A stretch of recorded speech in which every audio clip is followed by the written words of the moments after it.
You are listening to the Composing Trust podcast by Culture Solutions, a series on European cultural action with the world.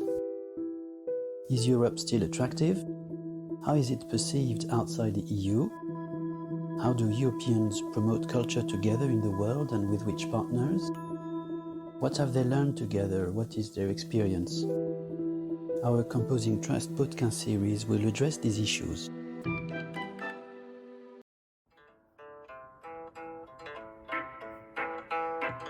This is the third episode of our series Regenerating Trust, shedding light on and questioning the links between youth and culture in EU's international relations. In this episode, we hear the views from 4 artists and 1 creative director of the Art Exchange project. Laura Ongayo Liboy, a Kenyan singer and songwriter, Mahad Mohamed, a Somali photographer, Martina Carneglia, an Italian-Chilean screenwriter, Najma Swaleh, a Kenyan Somali poet, and Mamunya Jallo, a Gambian Spanish producer and actress, one of the creative directors of the program. The podcast starts with an extract of a song performed by Liboy entitled Freedom and ends with a poem from Najma. Art Exchange was set up as part of one of the African Union-European Union Youth Cooperation Hub projects. The AU-EU Youth Cooperation Hub was launched at the 5th AU-EU Summit in Abidjan in 2017. It lasted from 2018 to 2021 and gathered 50 young experts from both continents. The project drew from the Abidjan Declaration, calling on AU and EU member states to support young people working in creative industries through local structures, investment in training, leadership, management, production, and promotion of culture for young people. Within the AU-EU Youth Cooperation Hub, a cluster for culture, art and sport was established. This cluster, along the 6 other ones, had the task to set up a pilot project with support from civil society organizations to reinforce cooperation and youth in that field. And that is how the impactful Art Exchange project was born.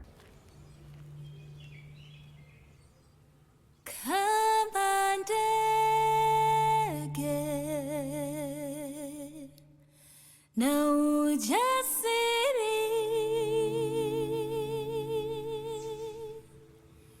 hawajui lipi linalokuja,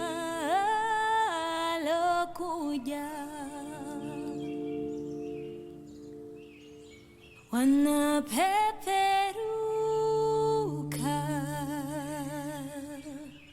na ujasiri wakigusa mawingu wakienda. My name is Liboy. I come from Nairobi, Kenya.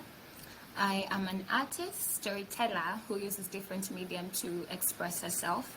I use music, African contemporary music, which is folk or traditional music fused with popular African genres. I'm also a filmmaker and a journalist. Particular moment from the experience from Art Exchange that has stuck with me, I would say body mapping, because it gave me time to ask myself questions that I've been ignoring for a very long time. Body mapping was describing who you are, yourself, without using words. Map yourself on a canvas and you use paint and color, whichever that works for you. You could use drawings, paintings to describe who you are, your force, why you began this journey as a creative, the path you want to take as a creative. First of all, they were between ourselves, interact with each other's pieces to get to understand each other more, and then we later on installed them in the exhibition that we had.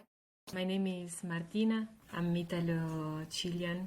I'm a screenwriter and film producer. As Liboy, I love and I'm in love with stories. I think is something that got us all together in a way. The moments I keep with myself more present in image and in feelings is we were doing the exposition in Palazzo Merulana here in Rome, and I remember the first official trying of the exposition, the whole complex we were creating for days, and it was exhausting and we were all crazy in these days. But I remember that I saw the whole project we were doing in that province, and I just thought wow, we did this, was all together. We managed to create this beautiful thing. My name is Mahad Mohammed.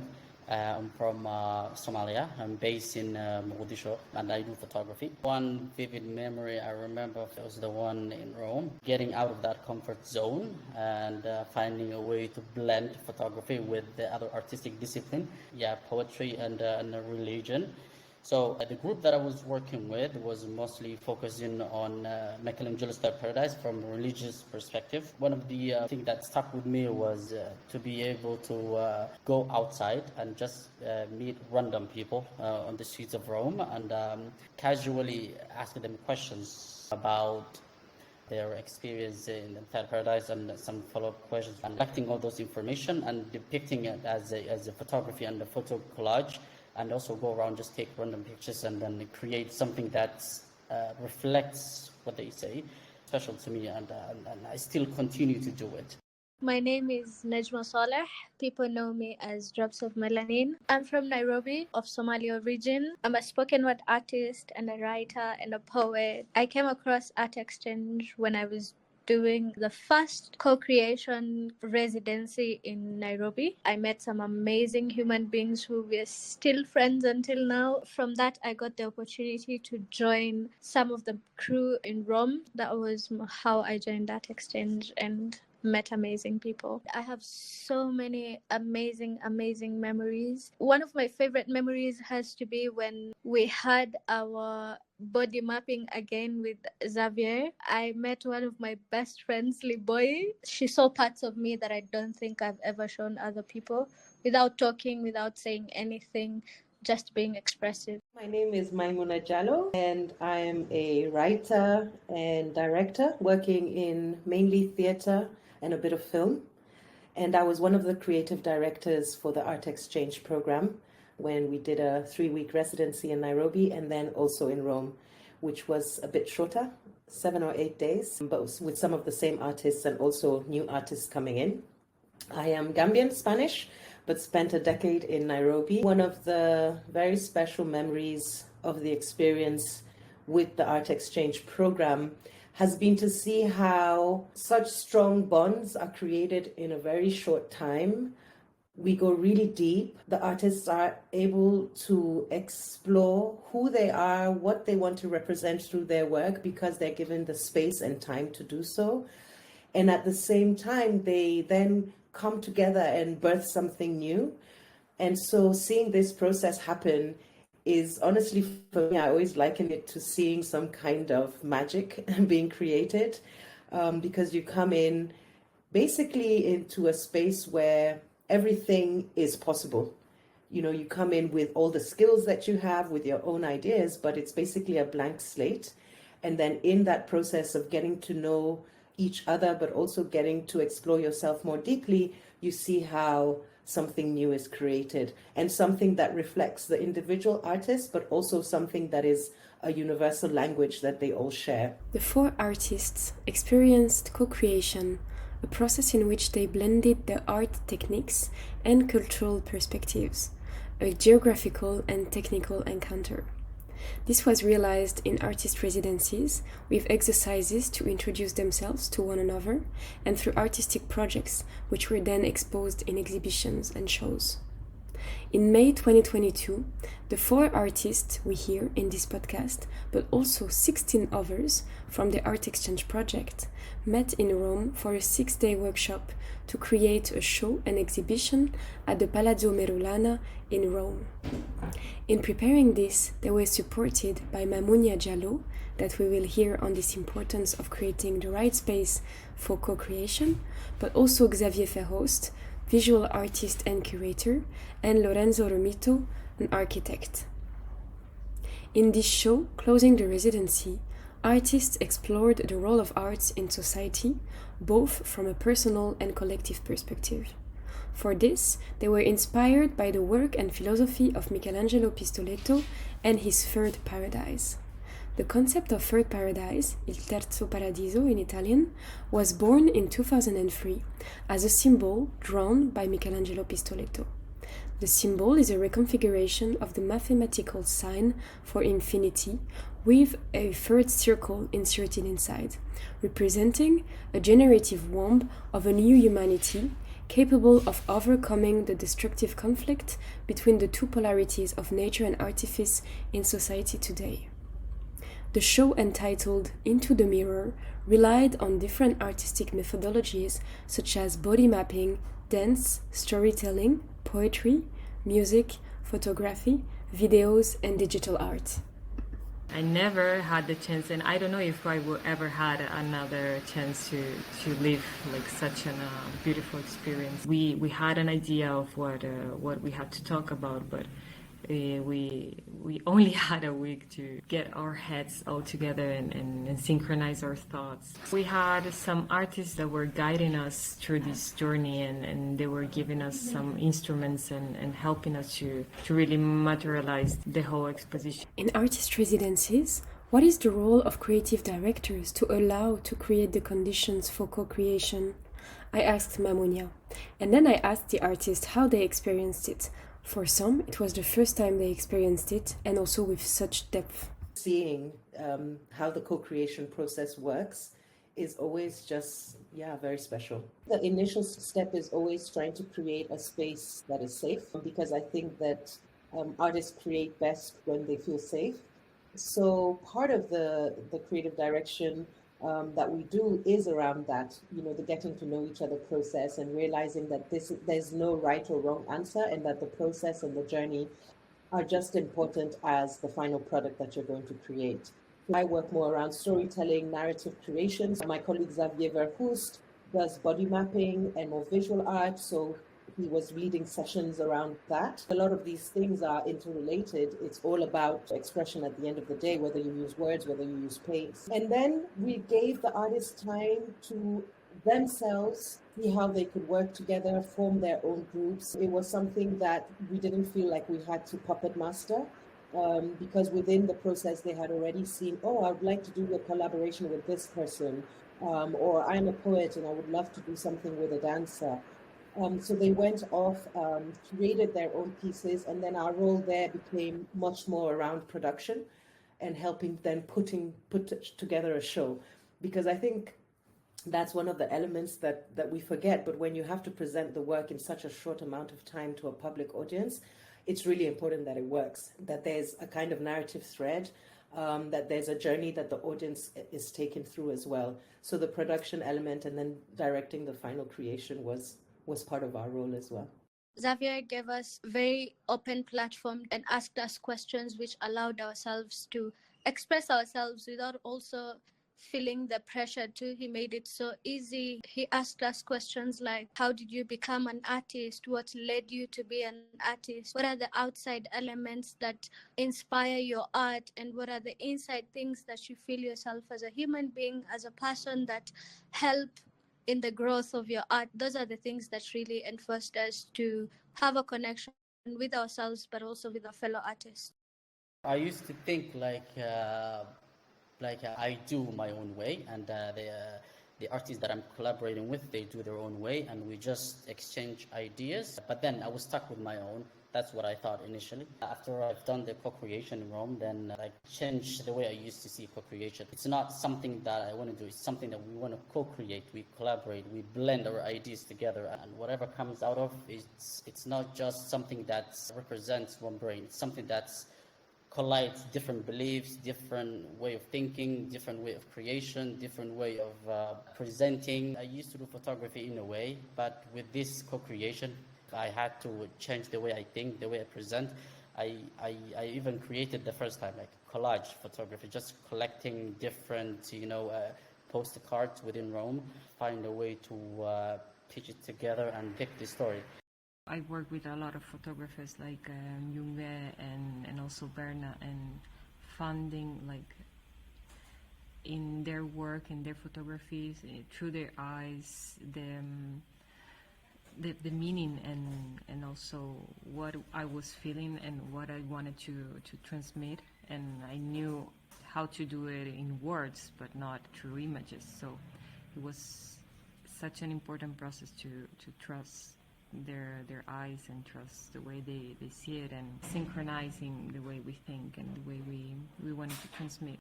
In the process of co-creation, I have learned that we as artists are all trying to solve the same problems, just from different directions.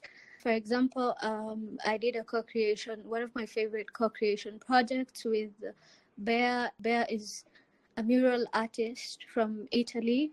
She's also from Kenya. Yeshi, who is a dancer, she's from Ethiopia and Spain. So in the process of co-creation, we were tackling identity crisis. The three of us are from two different countries. The process of and the story of identity crisis kept on coming up. All of us felt like we didn't belong anywhere.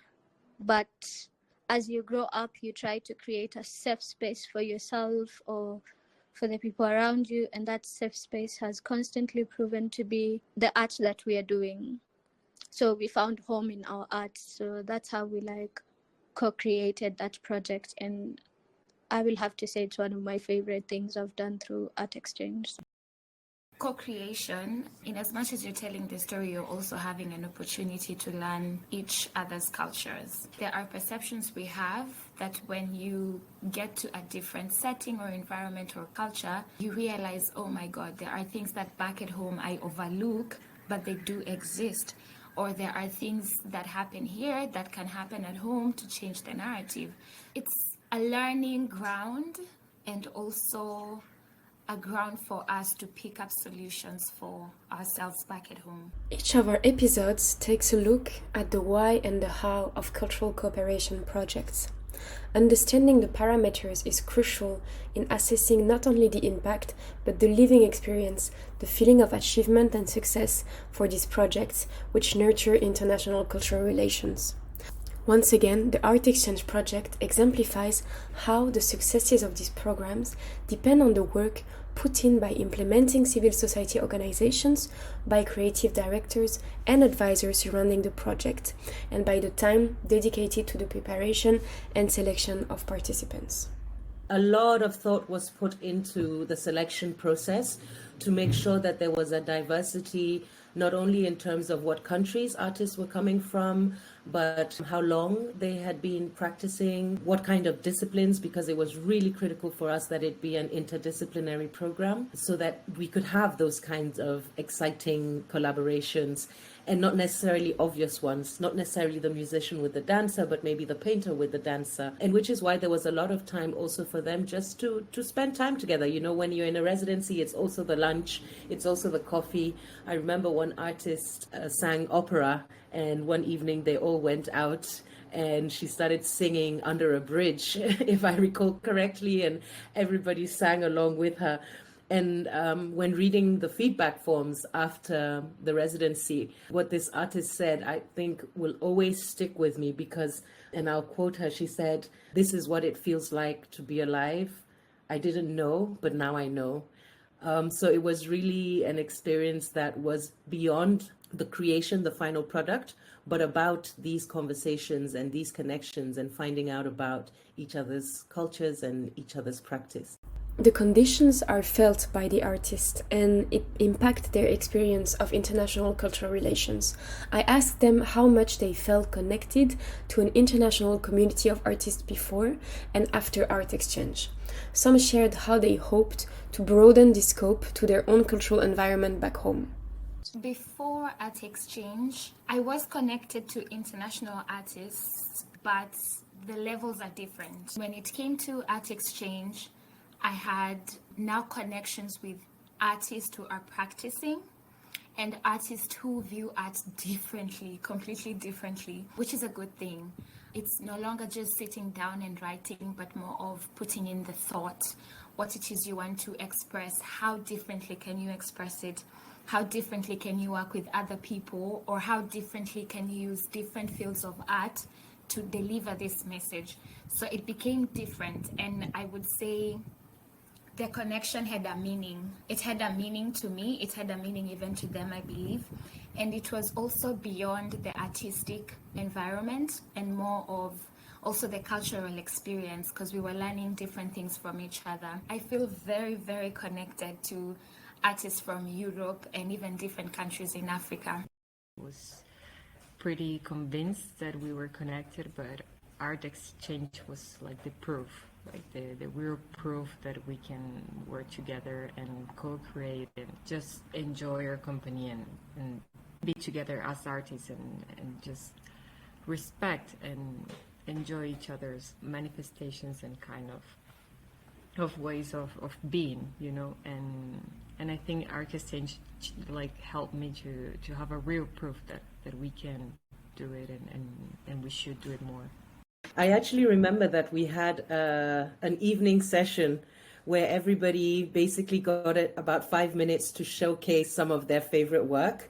And I remember how just everybody was in awe of everybody else, you know, because although we had done introductions, at that moment you saw the work that these people had been doing before. And it was just such a beautiful session. Everyone was in awe and saying, oh my goodness, I didn't know you could paint like that, or oh my goodness, your voice. And it was really inspiring. And I think that at that moment, everybody felt like, okay, we're here and we're going to do something and we're going to create something new. It gave me the idea of introducing international artists to the city that I live in, curating and organizing it with the National Museum, and it still like lots of people visit the exhibitions. I get to meet artists from other countries in Europe and in Africa, in Sweden, in Kenya and Italy. Their work being there affected so many artists, inspired them. And also the international artists as well, who were not able to make it to Mogadishu.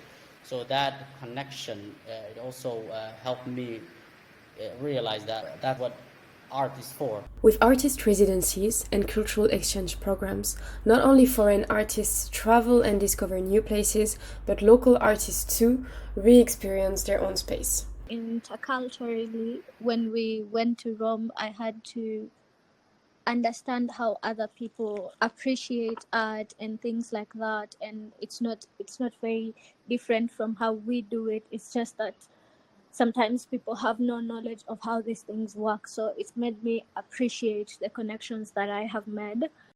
It was, yes, something that we think and we see, like there is borders and barriers, like physical ones in the whole world, but I think as artists we crossed them, and it was not like something that stopped us to communicate and to try to show our inner like self. I had the chance to see Italy through people who haven't seen Italy ever, and it was interesting, like having other conceptions of life and my life in Italy, you know. I very much understood that these places are very much accessible to people like me, like being Muslim and being a woman and being from Africa. These places are not very hard to have access to, and they're very much available once you tap into them, but also understanding that this was my chance to create connection and made people from home also understand that anything is possible. The act of being immersed in a new space, it could even be in your own country, but suddenly you are immersed in a different town and you're there with new people and you're discovering new things. It basically reminds you to be curious. And I think that a lot of artistic creation departs from this kind of curiosity, right? It's an exploration. It's about a search for an essence, a search for a truth. And I think a lot of that time in that search, first of all, you might find something new, something that you were not actually looking for. It's about being open to the process. But I think that's where, you know, in a search for a truth, you kind of realize that there are universal truths, so that we can all share issues around identity. We might be from very different contexts, but this search for identity and belonging is something that we all share. but that we can all come to it from a very different perspective. So I'm walking in certain shoes, and that is what I'm contributing to this larger narrative that we're creating together. What I liked in the exchange I had with Mamunia is that she spoke not of impact, but of success, something more personal that can be felt by artists, that they can be proud of. So what does success look like when it comes to international cultural cooperation projects? For me, what determines the success of something like that is whether it lives on beyond the program. And so what has been really special about this is that, yes, you have maybe a week, maybe you have 3 weeks together in which you're sharing and you're in the same space and it's organized for you. But to see the kinds of collaborations that have happened afterwards without any external input from anybody, that for me determines that, okay, the connections that were created were real. What we aim at showing in Culture Solutions podcast series is that there are many initiatives that need to be flagged more, known better, and that there are always areas of improvement. Beneficiaries of the project are the best placed and best suited to share such feedback on the program and to place their feedback in a regional political reality on which they also have a say. International cultural relations, of course, depend on international relations, and in this case, also of interregional relations on the African continent. Artists' experiences and environments are impacted by national, regional, and international policies on which they have a say and a view. Really saddens me that it is still so difficult for African artists to travel. And here I'm not even talking about trying to, get to Italy, for example, or to get to France, but even to sometimes to get, an East African artist trying to get to West Africa. There's so many issues, first of all, around visas and travel permits, but of course, as a continent, we're very divided. We're divided along not only our geographical borders, but also our linguistic borders. And sometimes as a Kenyan artist, you might know more of what's happening in the UK, for example, than you might know what's happening in Burkina Faso. I think that this is something that has to be changed on a political level. We have to get to know each other as Africans. I think the whole point of the African Union was about that, right? About creating this kind of Pan-African ideal, but not just as a philosophy, but something that we can practice as artists. There has been not enough done that the mobility of artists is something that can be done realistically, practically, which means that we don't know each other. Which means that we remain very divided, which means that the power of our art and the power of our messages is also diluted because we're not speaking to each other. I think that we need to look at mobility and also mobility within the African continent. I think the fact that we have artists not just from one African country, for example, collaborating with another European country is very important, because that means that as African artists, we're circulating amongst ourselves as well. And often programs that are funded like this work in silos. So it might be, okay, we're looking for Ugandan artists to collaborate with British artists. And for me, that creates a kind of forced collaboration. Some might work really well, but a lot of the time by putting those limitations on the artists, you're controlling the outcome in a way. And the whole point is not to control the outcome, but to create spaces for real connections to happen. So allow it. If it's actually the Ugandan artist wants to collaborate with the Togolese artists, let's find ways to allow that to happen. I think that is a next step, right, that we need to take. I think young people have a crucial part to play in the cultural sector. I think our energies, creativity, and innovations do control a bigger chunk to the sector and even to economy, because art drives economies out here. We need to participate more. Maybe there are needs assessments done, but it would be nice to have voices to hear from us, the creatives. We keep having conversations with Erica and Kiara and Maimuna about how it helped us, how we could have more of such experiences, or how we can have even art exchange done differently, but just not let it die like that. Such conversations help us to know more ways of handling things, more ways of continuing with these projects to make them sustainable for both parties, like us as the beneficiaries and even Art Exchange as the people who organize this project, because at the end of the day, every project they have, it will not be us, the same people who will attend. So we're trying to give them feedback so that we create a safer place. In Somalia, in a very unique position when it comes to the art scene. Like, there's no structure that's in place, there's no active, cultural institution that's performing within Somalia. So learning all of these and experiencing all of these just left me with unable to share as much as I would have loved to, because it's a big challenge. Like, you wouldn't know where to begin. Maybe find a way to support or create an institution so that this thing goes on, and then it passed on, to the from creative to another. Given the visibility and of these amazing opportunities for artists to co-create, is important, and support them not just through the project, but give them tools to, after what you gain in this experience, to keep working in yourself and in your art. As our podcast is coming to an end, and we've heard powerful views of artists from Kenya, Somalia and Italy, I want to give the final word to Najma, who's calling for even more solidarity among artists.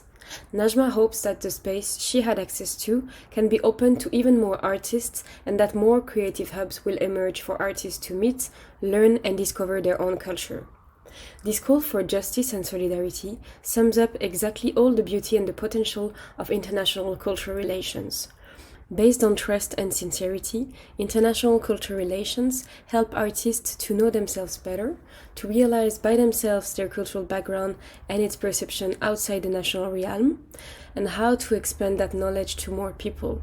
The statement of Najma is to me as powerful as an impact assessment, as it tells all the energy and willingness of youth to share their knowledge, make it profitable to their communities, and build lasting international cultural relations.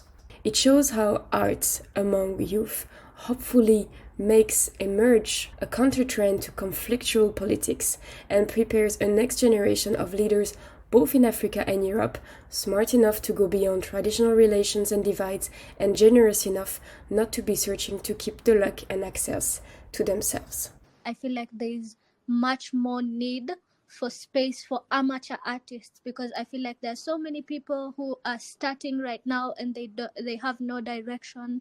They feel like they have no access to these big spaces because they don't know where to start, and like it takes time for amateur artists to get to where we have gotten over a long period of time. So I feel like there's need for maybe a writing hub, a painting hubs, like spaces that are accessible for amateur artists to also nurture these artists. What do we do to make sure that these spaces are also accessible for people who are starting right now? I have actually done an exhibition with Xavier, and I made sure that so many people of my community have attended those events. I have attended an event with UN and also with UNSF. I'm in constant need of making sure that people and like new artists who are coming up, I've have one-on-one conversations. I feel like that is not help enough. As much as I try my best to share the knowledge and to show people that these spaces are accessible, I can't develop their work overnight and show everybody. I feel like we got sheer luck, to be honest, to join the Art Exchange project, because if you think about it, they're not even sure yet if there's gonna be another one. Now, how do I tell these people that there's another Art Exchange and I'm not even sure if there's another one? A negative film that is yet to be cleaned. My skin is made of foreign jewelry engraved in orange beads. I laugh at the end of every bad movie because I like to know the end to everything except to my story of belonging. Aspiring to be the people I do not know and hoping not to be like the ones I do. I am the girl that takes a flight back to a land she cannot claim out loud, backspace, crashed out, written about a couple of times before moving forward, because how do you write about a land that is not yet ready to listen? Staring out, bare, exposed, FaceTime calls with bad Wi-Fi of a long-distance family, lost connections, and forced separations. I am the things I cannot throw away.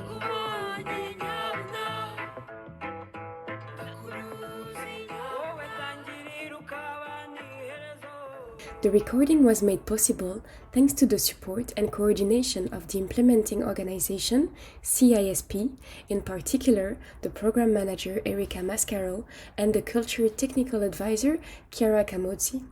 A huge thanks for their time, trust, and patience in releasing this episode.